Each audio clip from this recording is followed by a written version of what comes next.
If these same people that hate America are successful in opening our border, in denying us the right to use the energy to keep us independent, and destroy the American dollar as the international currency, that the world in 2028 will be a more destructive place from which America can never again achieve premiership. Keeping our republic is on the line, and it requires patriots with great passion, dedication, and eternal vigilance to preserve our freedoms. Jenny Beth Martin is the co-founder of Tea Party Patriots. She's an author, a filmmaker, and one of Time Magazine's most influential people in the world. But the title she is most proud of is mom to her boy-girl twins. She has been at the forefront, fighting to protect America's core principles for more than a decade. Welcome to the Jenny Beth Show. My next guest is a former member of Congress who served for 6 terms during the 1980s and early 90s. Bob McEwen is the executive director for the Council for National Policy, and he is running to be the next national committeeman to the RNC from the great state of Ohio. Bob McEwen, thank you so much for joining me today. Jenny Beth, I am a fan. I'm honored to be with you. Well, I appreciate everything that you do, and I've learned so much about you over the last several years with work that we've done with Council for National Policy. You are the executive director of that. You used to be a congressman, and now you're actually running for national committeeman to the Republican National Committee from Ohio. Why are you doing that? Well, you know, many people, when they look at the National Party, the Republican Party, they say, why doesn't the party do this? And why doesn't the party do that? And most people don't realize as to how the Republican National Committee, well, quite frankly, both of the national committees are run. And that is that they have a committee man and a committee woman from each state. And they're elected differently in most of the states. In Ohio, they're elected by the Central Committee. Now, people don't even know what that is. But the fact is that in Ohio, for example, every Senate district, and there's 33 state senators in Ohio, each one has a man and woman from that district. They then choose one man from each state, one woman from each state as the national committee man and committee woman. And I have watched the National Party in recent years, and it seems to me that they dropped the ball on a lot of things. For example, people talk about inflation, and they say how the inflation has come down. The White House keeps saying how inflation has come down. Well, what they did a few months ago, actually a couple of years ago, was that the Biden administration said, what's really causing trouble here? The price of food has gone up between 30 and 40%. The price of gasoline has gone up from 25 to 35%. That is really killing people financially. So here's what we'll do. We'll take food and gasoline out of the CPI, the Consumer Price Index. So when we calculate it, it doesn't register. So when it's just the price of sand or oil or sand or apples or something, it won't show quite as much. Well, a congressman can't take that on. A governor can't rail against the president for doing that. He can mention it a couple times, but that's about it. The National Party should say, look, folks, this is a lie. The Consumer Price Index always included food and always included the price of gasoline. The price of gasoline affects everything that we buy, how it gets to market, how it gets home, and they're playing a game. Now, that's what a national party should do. But I've been a little frustrated lately that the Republican National Party has not been doing much. Therefore, I decided to seek the support of the state committee in Ohio. Very good. And if you're on the committee, what are the kind of changes that you would like to see? Oftentimes, I think people think the committee, it just exists to help elect a president and raise a bunch of money. And oftentimes people have no idea where the money is going. And that's exactly right. And I look at the National Committee as a board of directors. And that is, if the president who's making the decision of a company is going on the rocks, it's not just his responsibility. That board of directors was supposed to be watching those decisions. And here we are, 231 days from an election, a national presidential election, in which the National Party had to borrow money just to stay alive. Now, anyone knows that should be the other way around. The most money in the bank should be a couple of hundred days before an election. That's when you've got the money piled up up until now. Now it's the final days of the stretch. You begin to spend it down. They're starting below zero. That's just an example. Now, how does that happen? It happens because of weakened leadership, and because of a board of directors that allowed it to happen. So President Trump, a couple of weeks ago in Houston, said we need a new leadership. And so they've chosen a new chairman, they've chosen a new vice chairman, and they've chosen some new leadership, and they're going to try to clean it up, they say, and I want to help them do that.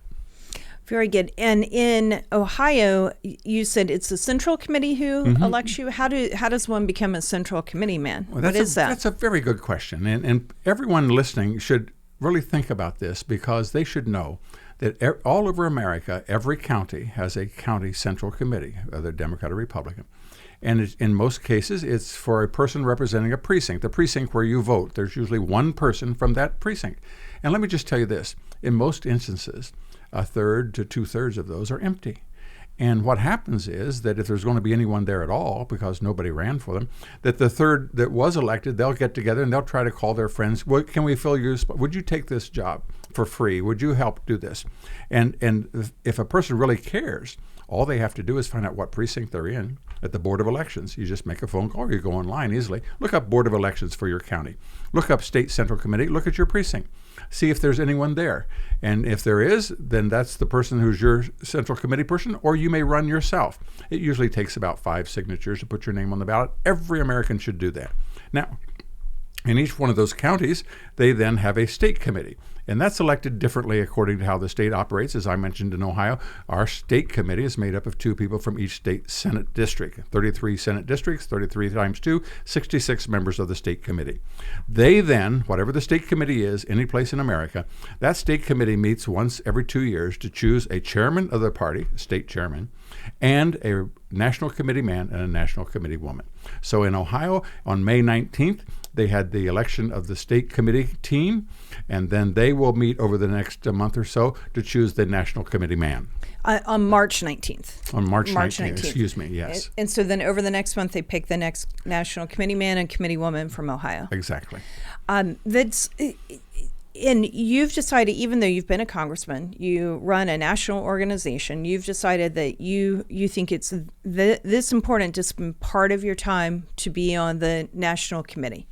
Well, let me explain how that came about. Is because when you can't unlearn something. Right. And that's why I like to teach people how to register to vote, because once many people, if you go to a church, for example, half of those people are not registered to vote.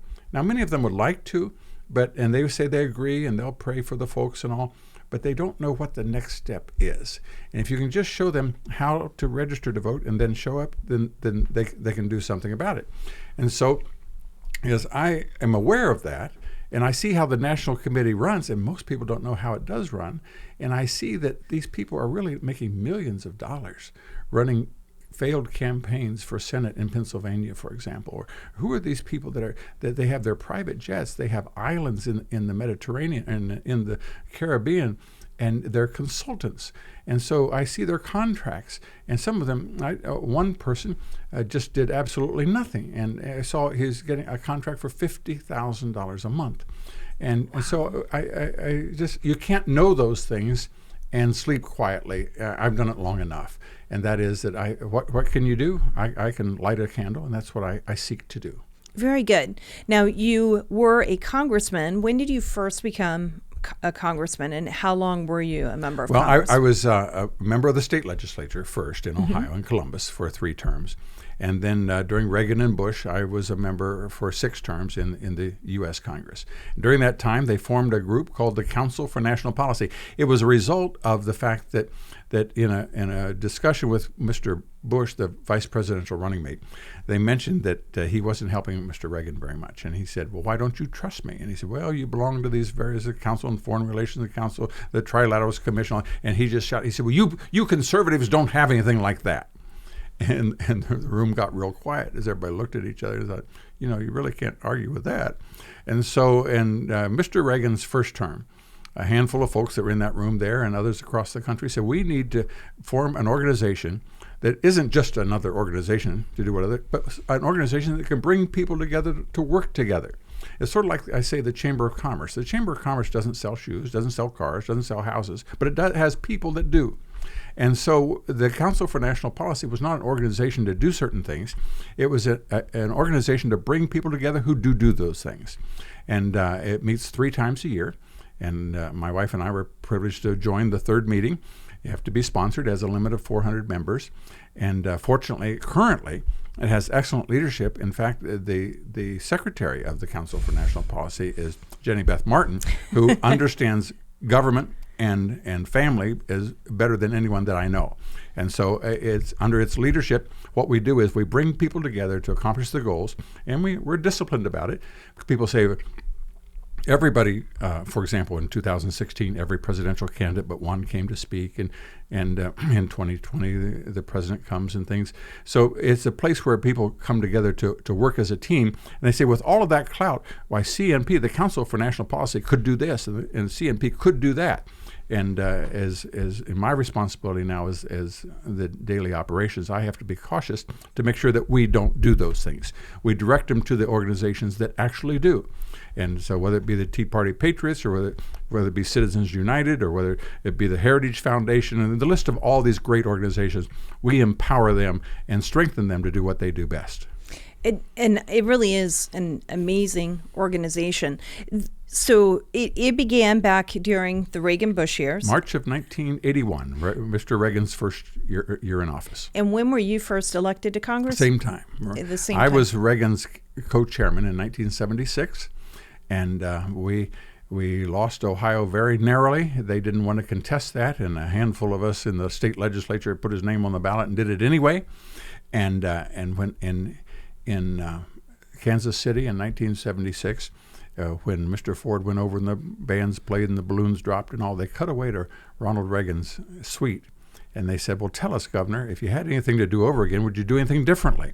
And as I said, we did this all on our own. We didn't get a bumper sticker from the National Party. We didn't, and when we got through our own little elbow grease, we got 45% of the vote. And so on that night, as in Kansas City, as Mr. Ford went over, he cut to Governor Reagan, if you had anything to do over, what would you do it? He said, I would have spent 24 hours in Ohio. And to which he and I were very close for many, many years, and we never flew on Air Force One or went to Ohio, but what we didn't relive that experience and said, I told you, you could have. But nevertheless, we both got elected to Washington. I came to Congress with him in 1980. And then you were a congressman until 1993. Uh-huh. What do you think is similar to how Congress works today to when you were in office, and what is different between now and then? Well, that's kind of hard to explain a great deal because there's not a whole lot of appreciation for it, and because there's a certain amount of misunderstanding. And one of the worst things that has happened to Congress is that we don't pay them enough. And whenever you want to increase pay, they've only had 17 pay increases in the history of the country. They've only had 2 in the last 30 years. And as a result, they can't live properly. That means you get very, very wealthy people that could run, or you get people who are extremely dedicated, or you get bartenders that are bored, and they become congresswomen from New York and wield great power because the small town business person or farmer or whatever cannot make that kind of a sacrifice. Well over a third, perhaps a half, of all the members of Congress sleep on the floor of their offices.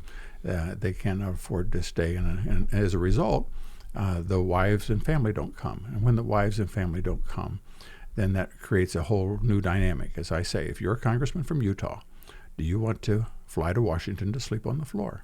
And the answer is no. So you come at the very last chance to go in there and vote, and you leave at the very first opportunity. Now, for most of our history, members of Congress were allowed to earn money. As long as they reported it, it'd be fine. People could make a decision. It's no longer possible. It's against the law. It is against the law for a member of Congress to earn money. If a member of Congress paints his neighbor's barn in August of the summertime and gets paid $600 for it, that is a felony.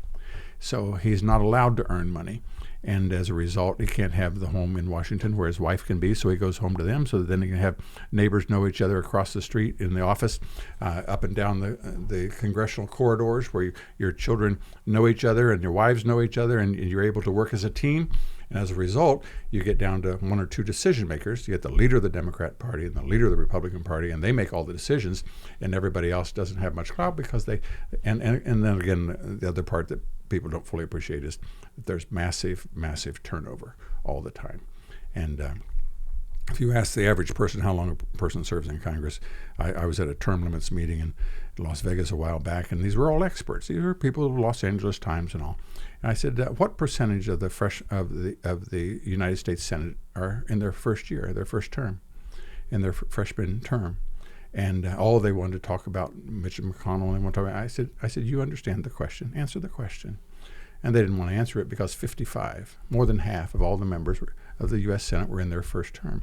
You could easily look at every, in the House of Representatives, there's 435. Each freshman class is about 80 or so. 80 times 3 is 240. So that means that the half of the Congress has now been there 5 years. And you really, you can't run a barber shop, you can't run a hospital, you can't run a grocery store with constant turnover. And yet but that's a fight for another day. But that's an interesting way to think of it. So when the family comes to DC, then they get to know other families and they build relationships a little more. Or alternatively, they can go home and work. And I think that the founders probably never expected Congress to be full-time the way it is. But if you're not even allowed to work when you leave, then you can't be part-time in one thing or the other. Yeah. Yeah, and Rand Paul tried to get a dispensation so that he could maintain his medical license on weekends and things. But that's a very complicated effort to do, and a handful of folks with licenses might be able to give an exemption, but I don't know of any at the present time. I think that when Congressman Paul Brown was in office, he still was able to be in the reserves, so he could still practice medicine through his work in the reserves. And they can still perform services, but they just can't charge. Wow. So, wow, that's really interesting. Well, Howard Baker said one time, he said, it's standing logic on its head to think that the 535 people responsible for the American free enterprise system are directly locked out of it. And so, but nevertheless, that's we have other problems as well, but that's one that people should not dismiss. The fact that the Congress is dysfunctional as it is, I credit to the fact that they don't know each other. And my wife is with some congressional wives at the moment. They're preparing once a year.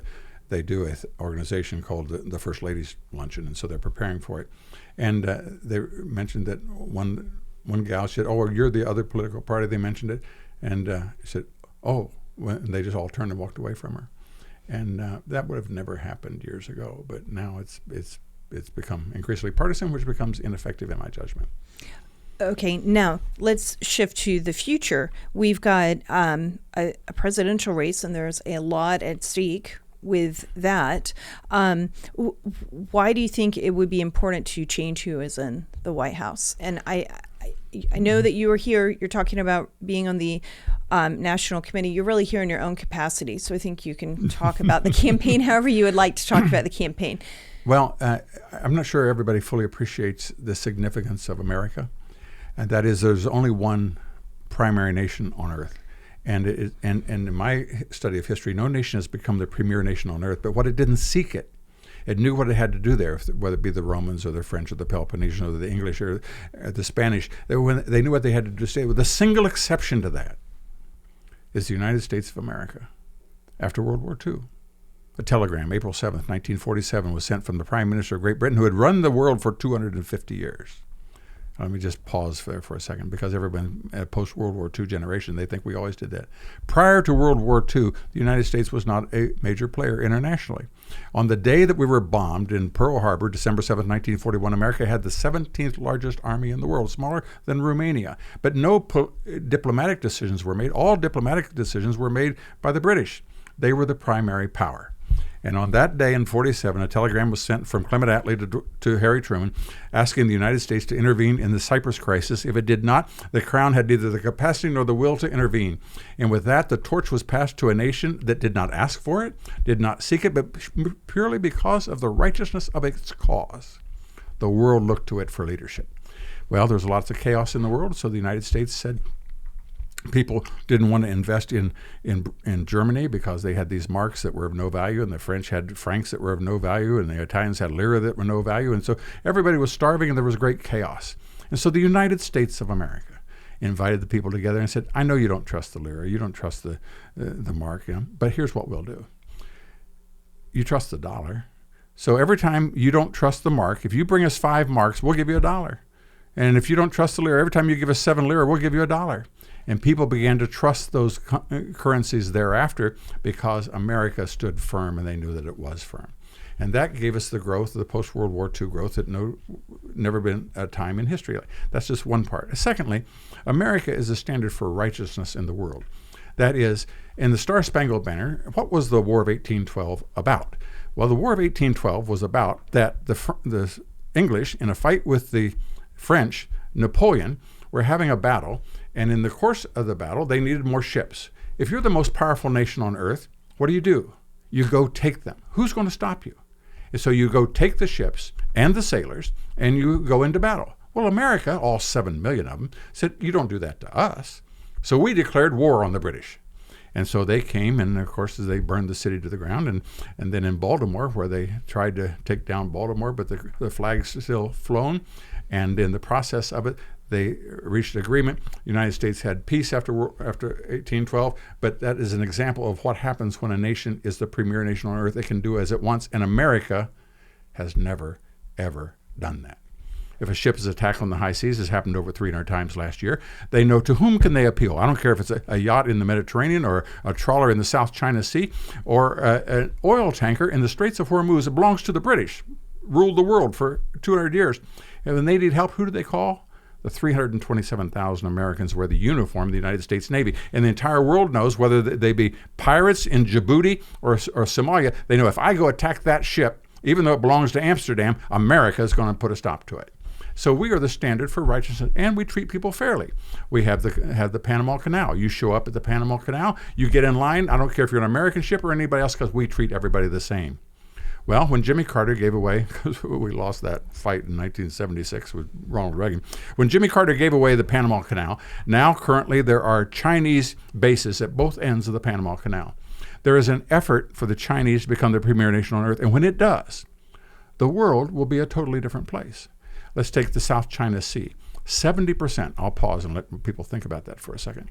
From 66 to 70% of all maritime traffic on the planet goes through the South China Sea.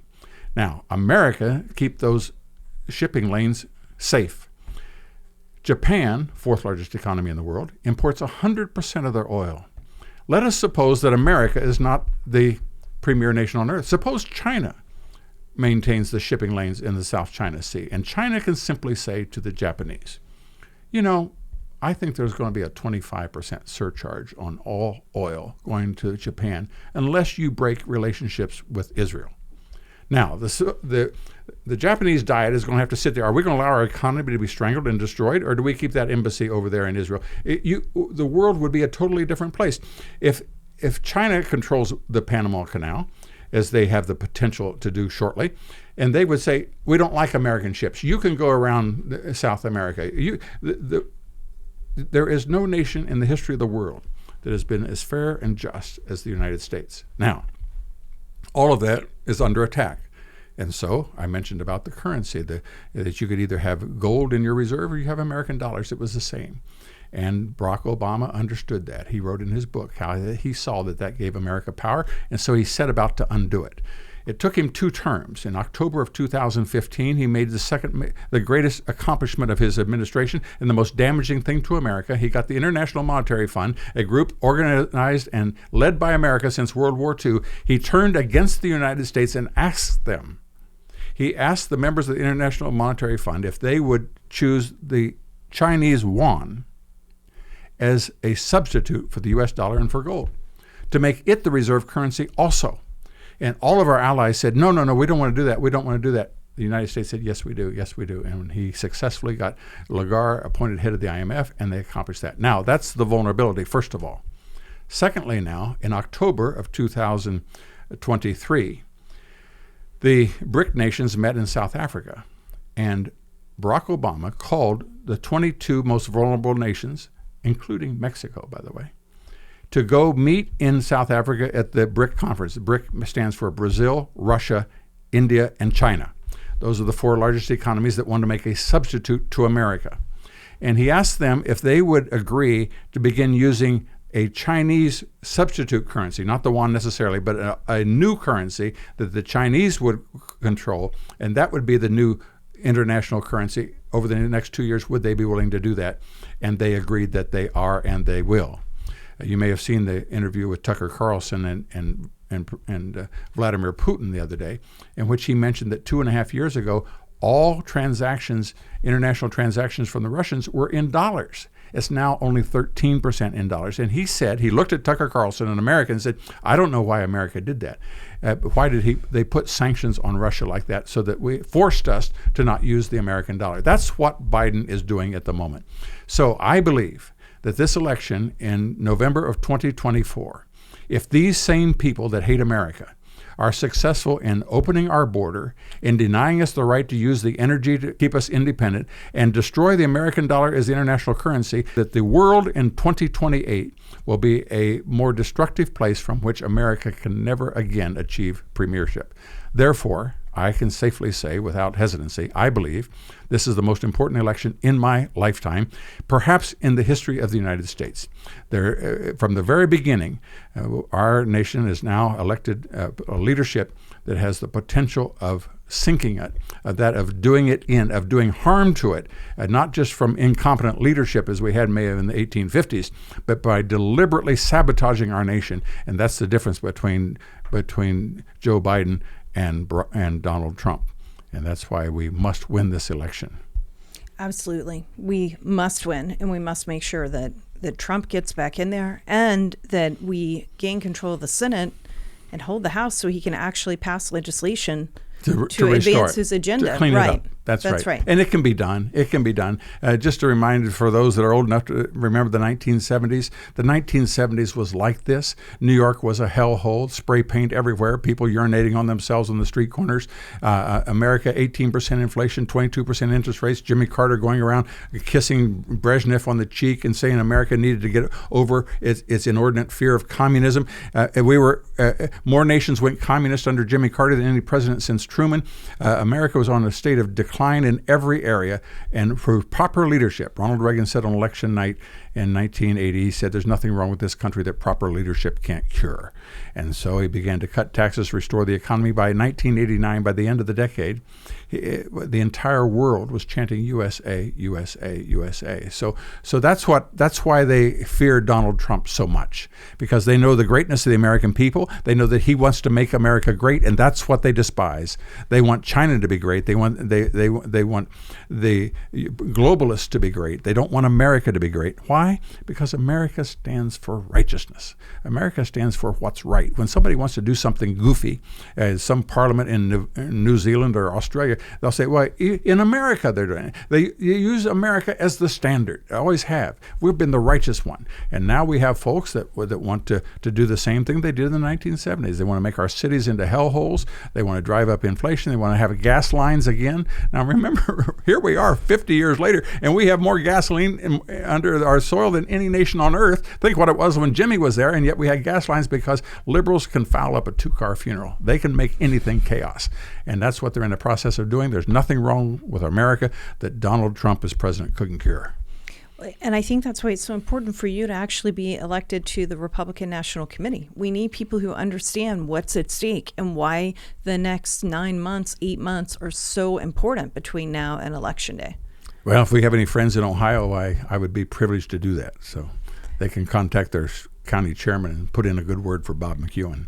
Well, make sure that you do that if you're in Ohio, so that you tell your county chairman to vote for Bob McEwen for National Committeeman. Bob, thank you so much for being with us today. Well, let me say more than that, Jenny Beth. Thank you for what you do.